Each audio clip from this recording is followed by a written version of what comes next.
investigation and to increase security as needed. Over the past week, close coordination among federal, state, and local officials, sharing information, moving swiftly to track down leads, has been critical to this effort. They all worked as they should, as a team, and we are extremely grateful for that. We owe a tremendous debt of gratitude to all our outstanding law enforcement professionals. These men and women get up every day, they put on that uniform, they risk their lives to keep us safe, and as this week showed, they don't always know what to expect. So our thoughts are with those who were wounded in pursuit of the suspects, and we pray for their full recovery. We also send our prayers to the Collier family, who grieved the loss of their son and brother Sean. He was born to be a police officer, said his chief at MIT. He was just 26 years old. And as his family has said, he died bravely in the line of duty, doing what he committed his life to doing, serving and protecting others. So we're grateful to him. Obviously, tonight there are still many unanswered questions. Among them, why did young men who grew up and studied here as part of our communities and our country resort to such violence? How did they plan and carry out these attacks, and did they receive any help?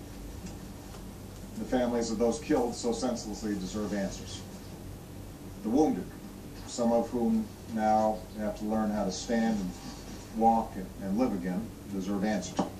And so I've instructed the FBI and the Department of Homeland Security and our intelligence community to continue to deploy all the necessary resources to support the investigation, to collect intelligence, and to protect our citizens. We will determine what happened. We will investigate any associations that these terrorists may have had, and we'll continue to do whatever we have to do to keep our people safe. One thing we do know is that whatever hateful agenda drove these men to such heinous acts cannot prevail. Whatever they thought they could ultimately achieve, they've already failed. They failed because the people of Boston refused to be intimidated. They failed because as Americans, we refuse to be terrorized. They failed because we will not waver from the character and the compassion and the values that define us as a country, nor will we break the bonds that hold us together as Americans. That American spirit includes staying true to the unity and diversity that makes us strong, like no other nation in the world. In this age of instant reporting, tweets, and blogs, there's a temptation to latch on to any bit of information, sometimes to jump to conclusions. But when a tragedy like this happens, with public safety at risk and the stakes so high, it's important that we do this right. That's why we have investigations. That's why we relentlessly gather the facts. That's why we have courts. And that's why we take care not to rush to judgment. Not about the motivations of these individuals, certainly not about entire groups of people. After all, one of the things that makes America the greatest nation on earth, but also one of the things that makes Boston such a great city, is that we welcome people from all around the world. People of every faith, every ethnicity, from every corner of the globe.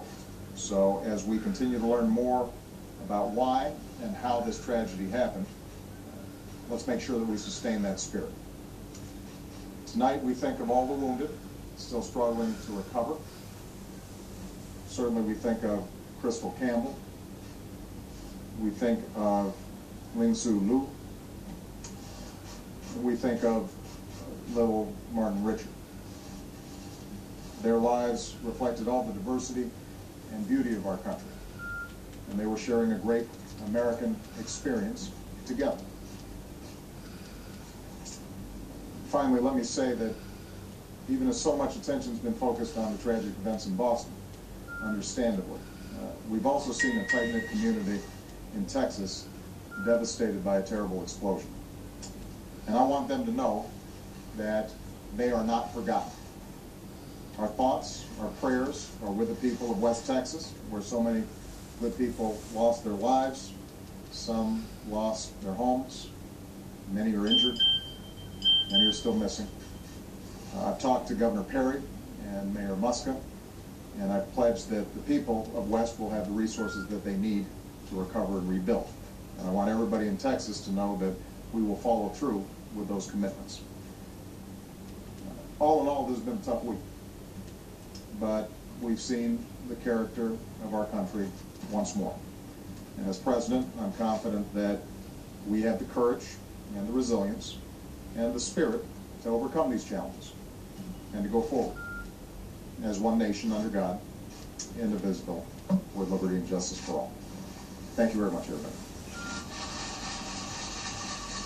President Barack